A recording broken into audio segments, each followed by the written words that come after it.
Hello and welcome, ladies and gentlemen, to a new edition of the Daily Debate. In tonight's show, we're going to be looking at Egypt expanding its foreign direct investment. Now, according to the General Authority for Investment and Free Zones, it has been announced that Egypt tops Africa in terms of attracting foreign direct investments here in the country. And we're going to be looking at that, looking at the prospects of expansion and the factors that led Egypt ranking first among African countries. But before we start doing that, let's check out some of the stories making the news today. And we'll start off with President Abdel Fattah el-Sisi, who gave his directives today to offer all humanitarian assistance to Libya and Morocco, both suffering repercussions of natural disasters over the past few days. Speaking during a meeting with army commanders, the head of state further instructed military forces to immediately send humanitarian supplies by all means to the two Arab countries. He ordered emergency staff and equipment be sent to Libya and Morocco, as well as coordinating with the Libyan and Moroccan institutions to establish refugee camps for survivors. The head of state expressed full solidarity with the two nations and offered condolences to the victims of the disasters. Presidential spokesperson Ahmed Fahmy said Egypt had announced 3 days of mourning in solidarity with the brothers in Libya and Morocco. President el-Sisi offered his condolences to Libya after the Daniel storm hit it, killing dozens and spreading destruction in the northern parts of the country. Cairo also had expressed grief for Morocco after the 6.7 magnitude earthquake hit the country, wiping out entire villages.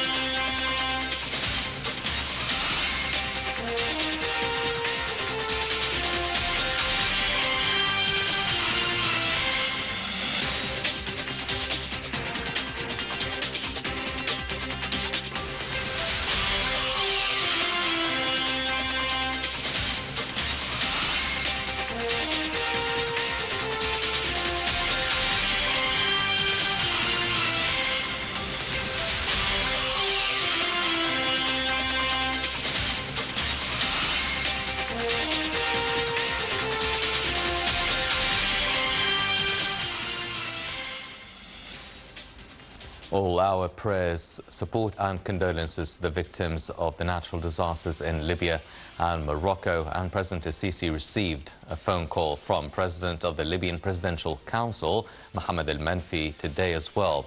During their telephone conversation, President el-Sisi affirmed Egypt's full solidarity and support to the Libyan brothers in facing the repercussions and humanitarian catastrophe caused by the storm Daniel. The head of state reiterated that Egypt would spare no effort in consolidating Libyan people and providing them with all kinds of relief. He also extended his sincere condolences as well as Egyptian peoples for the victims. For his part, al-Menfi expressed great appreciation of the Libyan government and people for Egypt's support to Libya in facing such an unprecedented crisis. In this regard, he hailed President el-Sisi's directives to Egypt's armed forces to provide all immediate support, including relief crews and rescue equipment and shelter camps for those affected, within the framework of historical brotherly relations binding the two nations.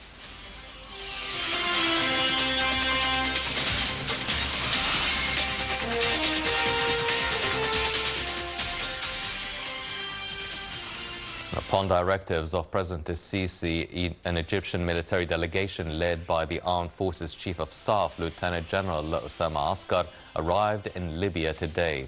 The Chief of Staff is supervising the Egyptian relief aid and logistical support for the Libyan people, in coordination with concerned Libyan authorities, in the face of the devastating floods that hit eastern Libya on Sunday afternoon.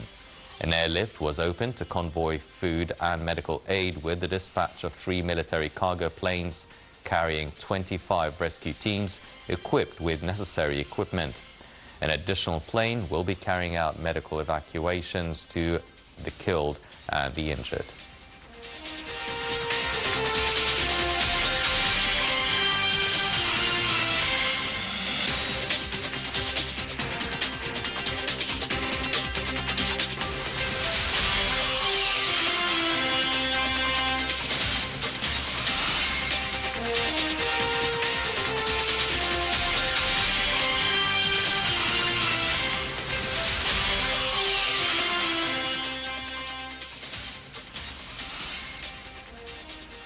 And under the auspices of President Abdel Fattah el-Sisi, Prime Minister Mustafa Madbouli inaugurated the first ever version of the Climate and Environmental Investment Forum at the administrative capital today. Addressing participants, Madbouli said the event is the brainchild of the COP27 conference in Sharm el-Sheikh. The Prime Minister noted that the forum aims to follow up on the outcomes of COP27 and means of putting them into action in cooperation with the private sector. Madbouli said all reform measures to create the atmosphere for green economy had been taken. He launched Egypt Platform for Environmental and Climate Investment, saying it is an active means to review the investment mechanism in Egypt and business opportunities in the field of green economy in Egypt.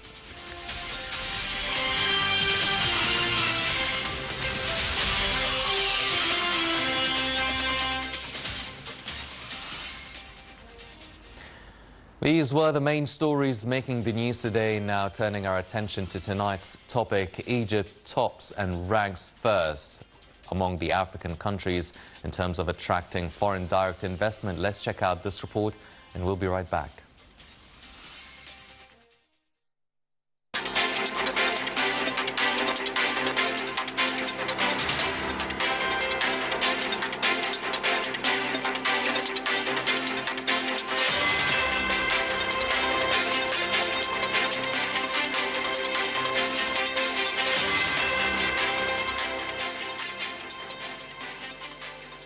Egypt ranked first in North Africa for foreign direct investments (FDI) inflows in 2022, receiving a total of $11.4 billion, the highest amount since 2017, according to the United Nations Conference on Trade and Development.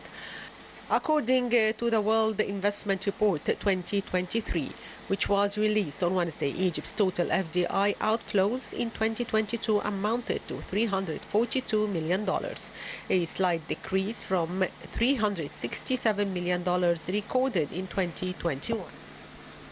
Meanwhile, CEO of Egypt's General Authority for Investment and Free Zones, Ghafi Hossein Heba, announced that Egypt came first in Africa in terms of the value of incoming foreign direct investments, receiving a total of $11.4 billion. Heba made this statement during a speech at the Business and Investment Forum organized by the Egyptian Embassy in Beijing.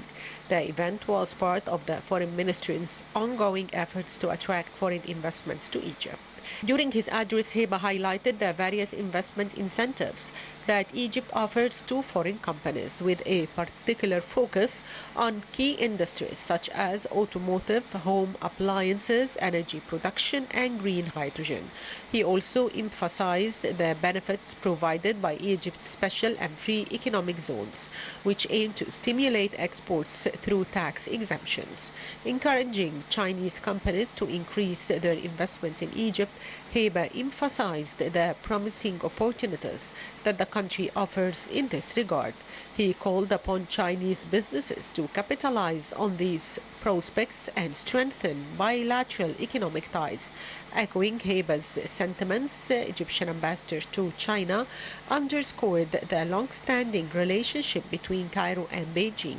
He noted that bilateral relations were elevated to the level of a comprehensive strategic partnership in 2014 and emphasized the development of economic cooperation between the two nations. Furthermore, a report by American Global Management Consulting from Kearney ranked Egypt 14th among the world's top attractive and trusted emerging markets for foreign investments, ahead of Turkey, Morocco, South Africa, and Russia.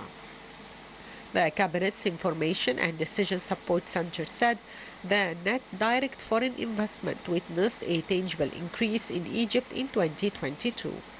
A 2023 Global Investment Report released by UNCTAD said that the flows of direct foreign investments to Egypt were up $11.4 billion in 2022, compared to $5.12 billion in 2021, achieving a growth rate of 122%.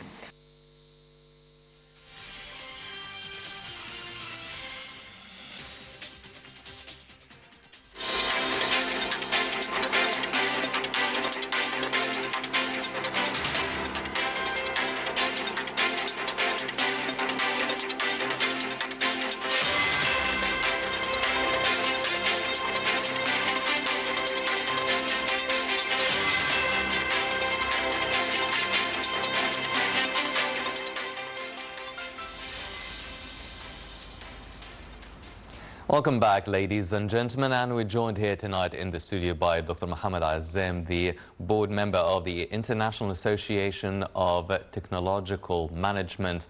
Dr. Azam, thank you very much for joining us this evening. Thank you so much. Always a pleasure and honor being with you here. The pleasure is ours, sir.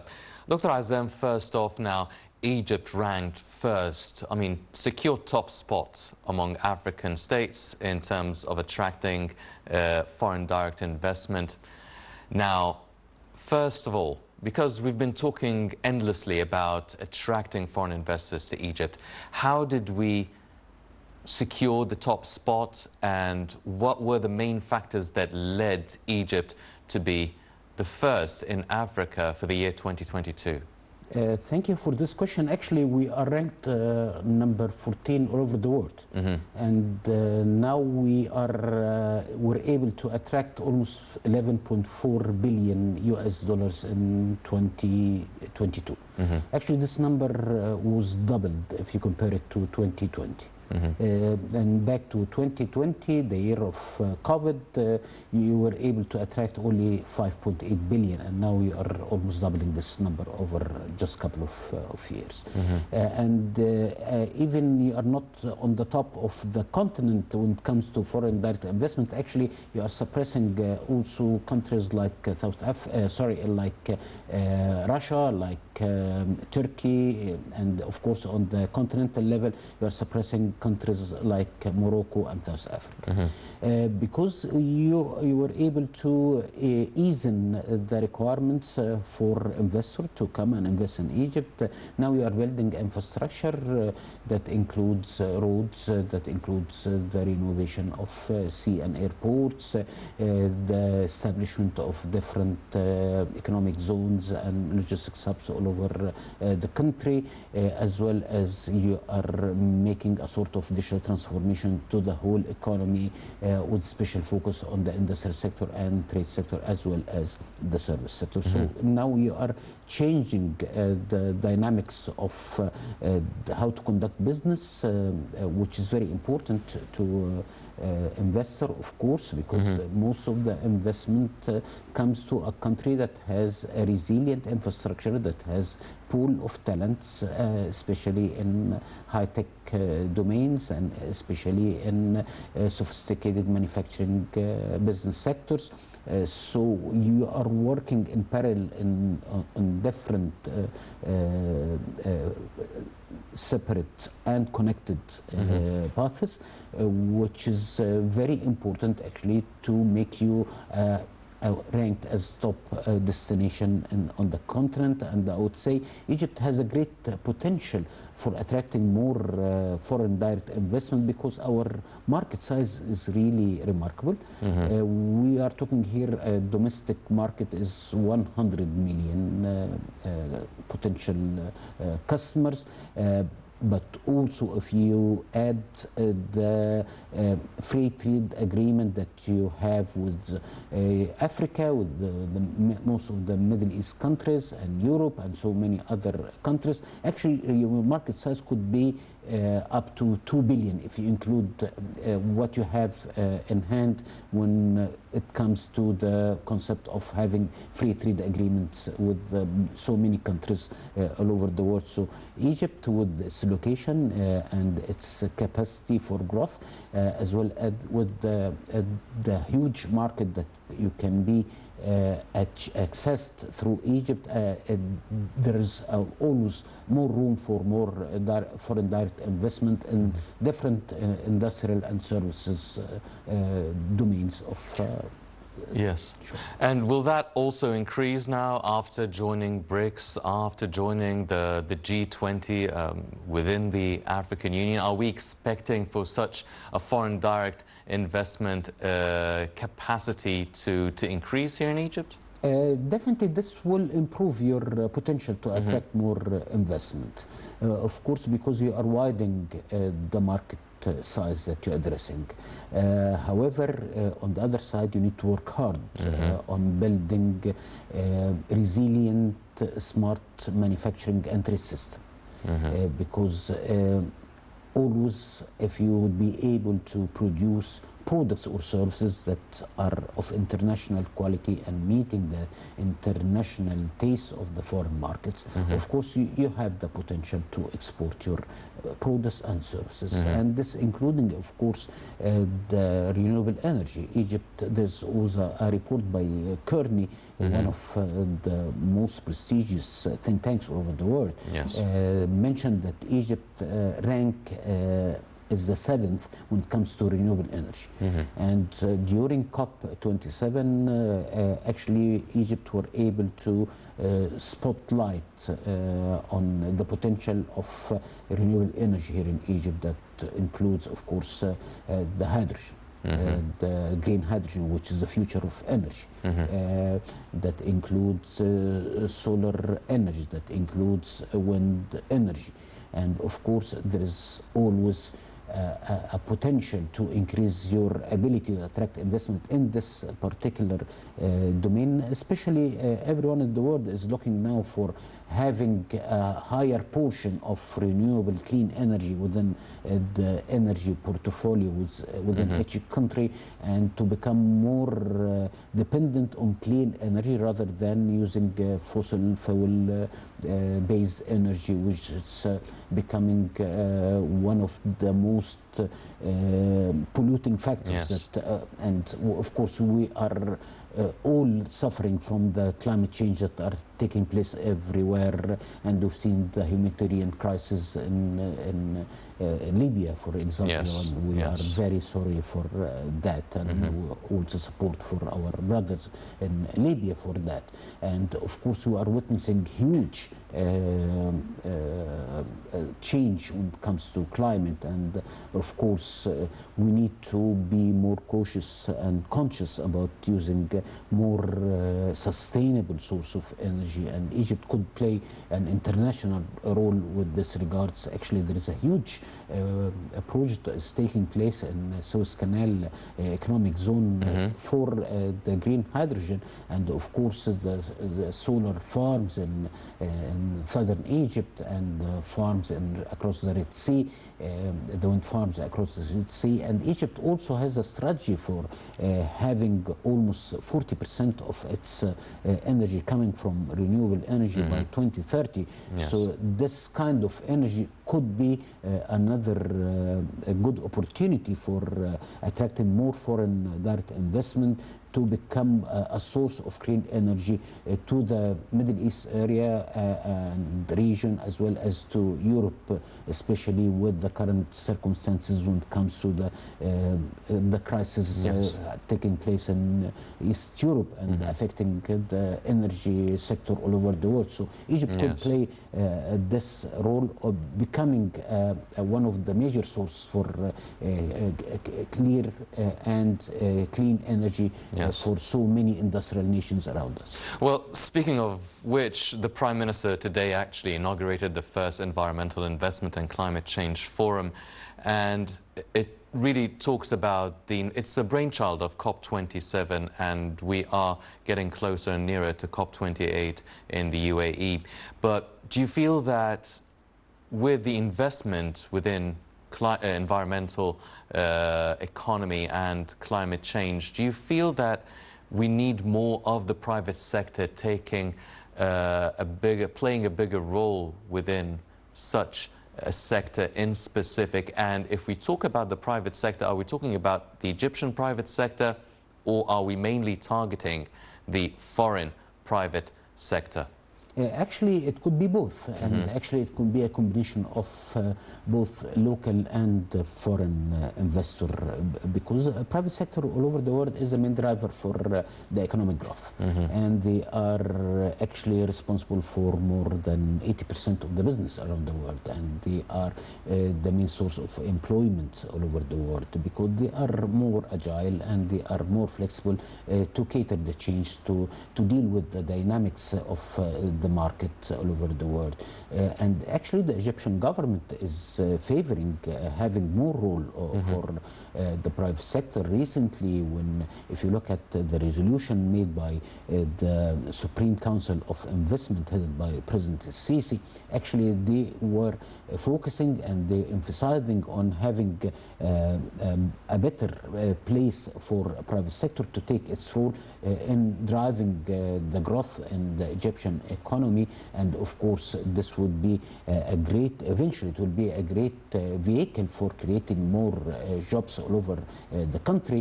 And of course always the private sector should be the lead in this regards, because they are capable of managing such big projects, and of course that also needs to acquire knowledge transfer in specific areas such as again the environmental or the green projects, because the green project actually is could attract hundreds and hundreds of billions each year as investment, because each country is now very cautious about the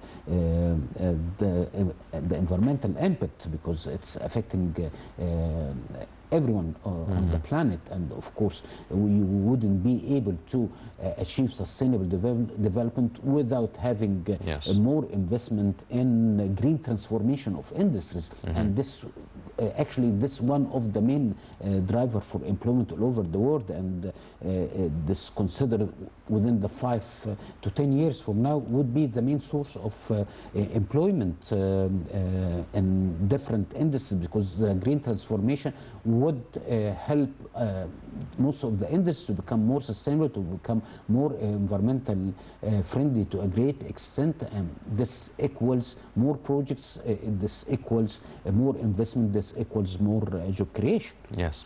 Well, let's go back to Egypt topic Africa and the 14th among the world in terms of attracting FDIs. Are we talking, I mean, what are the main sectors that really have the biggest chunk of attracting foreign direct investment? Are they many different sectors, many different projects, or are they usually one or two or a few main sectors that with bigger numbers that constitute this big revenue in terms of foreign direct investment? Are we talking about agriculture industry or pharmaceutical, or maybe oil and gas, energy, drilling and exploration that amounts for huge numbers, big numbers of foreign direct investment? So how is it distributed?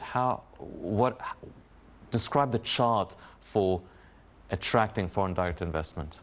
Thank you again for this question. Actually, more than 50% of this amount were directed to non-oil sectors, which means most of the investment is targeted at building projects in the domain of the industrial manufacturing, the agriculture, of course, the logistics, as well as some electronics manufacturing, which is a very important sector, as well as you are working in areas related to the renewable energy. This a great part of or portion of the investment is towards creating mega projects in the domain of renewable energy, because as I said, it's the future of energy. And with the many challenges facing the country, most of the countries in Europe, when it comes to the issue of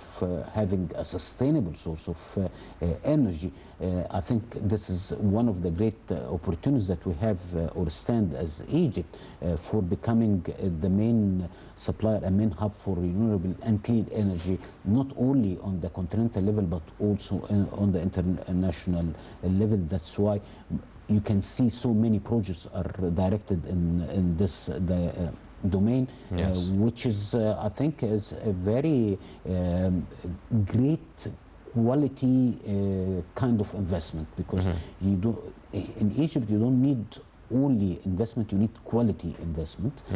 And I think the technology domain, that includes, of course, the renewable energies, because it's a pure technology domain, as well as information communication technology could represent another venue for high quality kind of foreign direct investment. Well, to attract big multinationals and to attract different governments to come and invest in Egypt, you need a proper infrastructure, because you need to meet the highest of standards to attract all the international investors to Egypt. Now, forget about, other than the roads and the bridges, what about the services? What about the technological infrastructure that Egypt can provide and does provide in order to attract large and big revenues from foreign direct investment? Actually, you cannot have a competitive nation if you don't have infrastructure. That includes roads, it includes ports, that includes logistics hubs. Of course, it also includes having ICT infrastructure. You cannot work according to the 21st century dynamics without having proper ICT infrastructure, that including the mobile networks, high-speed internet to houses and to businesses. That includes also investment in education, and we've seen a lot of national universities, technological universities, of course, and combining technology with business, and you have research-based universities now in Egypt. This is becoming part of the infrastructure. And of course, the digital transformation of the government will ease in the way we conduct business. And this is very important as well, because part of the advance, or to becoming one of the advanced nation on the ladder of competitiveness, you need to consume technology to the maximum.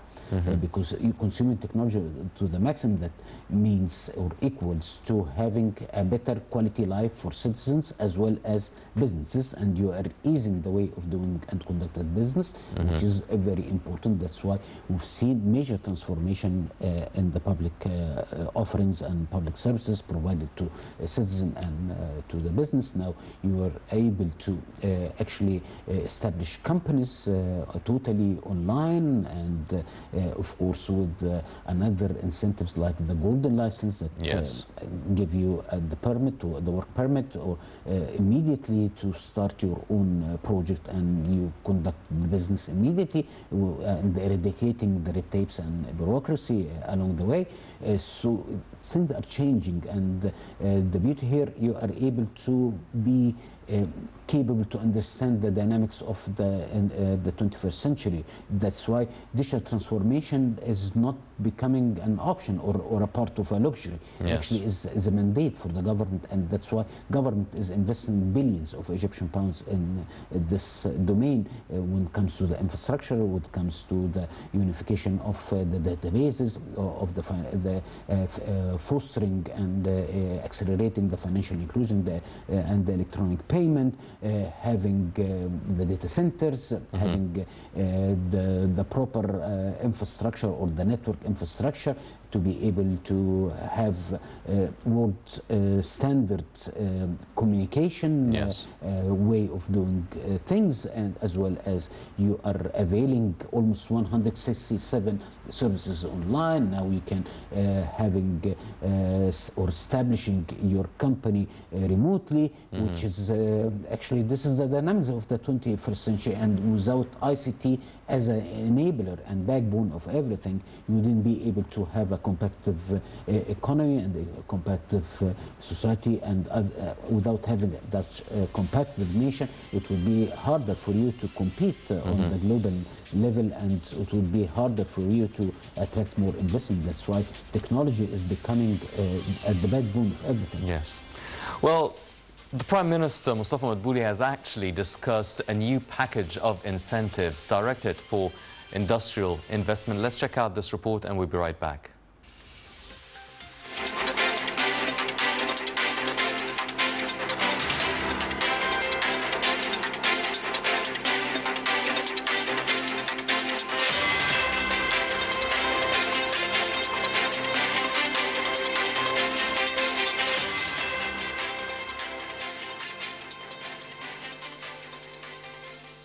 Prime Minister Mustafa Madbouli has discussed the procedures for implementing the new incentive package for industrial investments directed by President Fattah el-Sisi. Madbouli instructed to quickly finalize the draft law on these incentives, to present it to the Council of Ministers and then send it to Parliament for discussion and approval.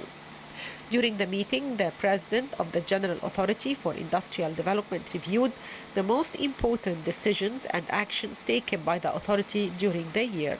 He explained that facilitations were granted to 1,301 projects to help them complete the proof of seriousness on the land from the date of issuance of the decision until last August. He added that the documentary cycle of the procedures for issuing operating licenses was developed and reviewed, and the industrial license was granted to the investor within a maximum of 20 days in advance. As for the notification system, it is going to take from 1 to 7 days, where 6,307 licenses were granted by notification and 198 in advance during the year 2022-2023. The official noted that the status of unlicensed industrial establishments was legalized by 290 establishments from the date of issuance of the decision until last August in application of Law number 19 of 2023. He pointed to the simplification of the annual follow-up procedures for licenses and their issuance on the same day by 8,745 licenses and the standardization of technical inspection model where 19,615 inspections were carried out during a year, including all industrial activities. He said that there is an extension of reconciliation period for a year for factories previously obtained an operating license from city agencies or local units and did not reconcile their conditions within the period prescribed in the executive regulations of the Law 15 of 2017. This began in 2017 and ended in 2019 and was extended by 99 licenses, including 30 licenses for facilities within industrial zones. He also pointed out that 8 accreditation offices have been activated and the grievance committee has been reconstituted. With regard to the situation of industrial and allocation, the head of the authority said that 613 projects were allocated during 2022-2023 compared to 77 projects during the previous year, with a growth rate of 696%. He added that 936 plots were also allocated during 2022-2023 compared to 150 plots during 2021-2022, with a growth rate of 524%.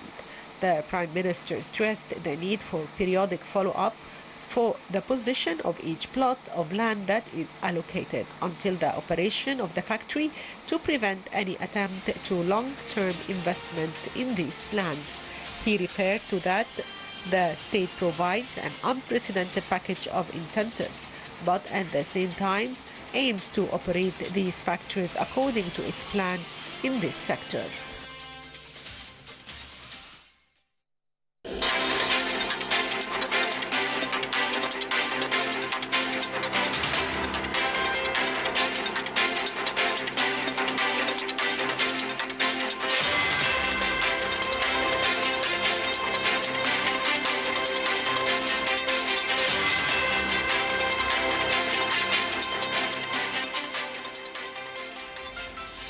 Welcome back, ladies and gentlemen. Continuing our discussion with Dr. Azam. Sir, now you spoke about having the competitive edge, and to have that competitive edge, one of the first things is to have a good, strong entry point. The Prime Minister spoke about different incentives for industrial investment, and you were talking about many different incentives that need to be there to attract more foreign investment, including tax exemptions, the golden license initiative. I mean, what can be done to go above and beyond to attract foreign investors to come to Egypt?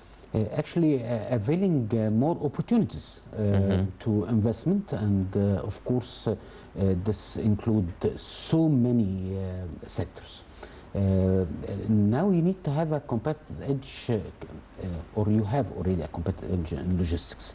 And I think due to the location of Egypt, the superior location of Egypt, you need to avail more projects in the area of logistics, in the area of energy, in the area of information and communication technology. Actually, you need to become a hub for startups in the domain of ICT. Actually, such startups that included the famous startups that change the investment climate all over the world, and actually they are leading now the largest economy all over the world. If you look at the US economy, you can find almost 10 to 13% of such $26 trillion economy is coming from high-tech companies that were startups almost like 30, 40 years ago. The same thing goes for China. If you look at the $19 trillion economy, you find like also a 13% coming from high-tech companies working in e-commerce, working in telecom sector, and so on and so forth. So another thing is to becoming the hub for the startups, because you have quality startups, and now we have like 3 unicorns startups that valuated more than $1 billion US. And one of these startups working in fintech domain, actually they were able to attract $340 million US over 12 months. Only a single startup. So this is another sector that could attract high quality kind of investment.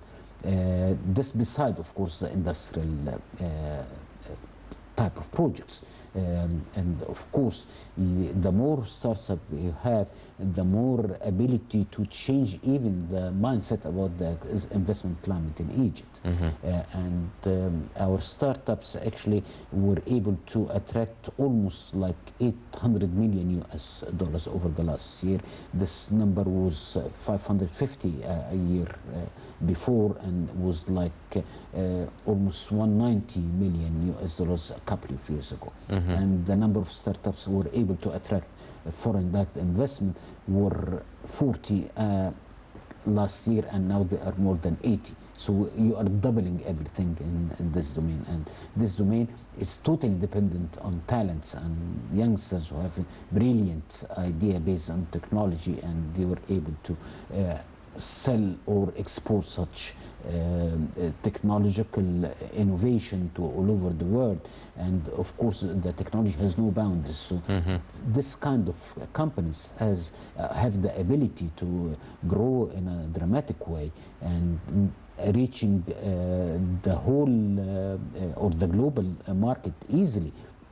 So this sector also we need to focus more and more on them, helping them to grow, helping them to become the first paid customer as a government for them. And this is what happened in the US and what's happened in the Chinese economy, by the way.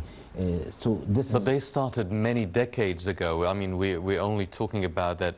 We're actually effectively we've been working on it for almost 2 decades now. How can we support? How can the government, the public and the private sector as well, how can they support and nurture and protect at the same time the startups and entrepreneurs? Because it tends, I mean, the tendency for different businesses is that they help incubate and really nurture and raise those startups to reach a certain level, and then they buy them out. So how can we actually protect the autonomy of the startups, and at the same time maybe buy them out sooner or later? I mean, depending on how the owners feel, how can we support those startups that can be the pillars of the country's economy? Thank you for this question. Actually, we don't need to protect them rather than help them to grow. So I need to incubate more brilliant startups. I need to inject more seed funds in promising startups. Also, I need to accelerate the startups who could be able to provide quality product or services, because the value here is very high. And we've seen this in so many startups, mainly working in fintech domain, and one of them working in public transportation domain, or using technology for transportation, for commuting. So you need to also to become, as government, as a test bed for their products and services, because you are giving them the credibility, you are giving them the proof of concept that you need, that they have a proven or bulletproof product or service that can be implemented, and then they can go and help them to expose such brilliant startups in international arena, especially in specialized startups exhibition and conferences that are taking place mainly in Europe and the United States. You need to have a sort of business matchmaking with international venture capitalists to help them to be exposed to such VCs or international VCs, and to ease the policies and procedures and regulation for the VCs to come here and invest in Egypt, because actually this kind of investment worth like 650 billion US dollar a year, and this number was doubled over the past 2 years as well, even with the COVID crisis, and even with the current international economic investment climate. Yes. So this climate, or this kind of investment, actually is doubling every year and is so resilient to the international crisis. So we need to focus on such startups, and believe me, we have great, brilliant startups. One of the startups, Egyptian startups working in AI, is considered one of the top 20 startups all over the world working in AI domain, which is very sophisticated. Definitely. Ladies and gentlemen, topping Africa and ranked 14th among the world in terms of attracting FDIs is definitely a good accomplishment. But as Dr. Azam mentioned, actually startups are the pillars in many different economies, and they should be also the pillars of our economy. Unfortunately, that's all the time we have for this edition of the Daily Debate. Before we go, I'd like to thank my very distinguished guest, Dr. Mohammed Azam, the board member of the International Association of Technological Management. Dr. Azam, thank you very much for joining us. Thank you so much. Thank you very much, sir. Ladies and gentlemen, please stay tuned for more coming up on Night International. I'm Henny Saif. Thank you for joining us.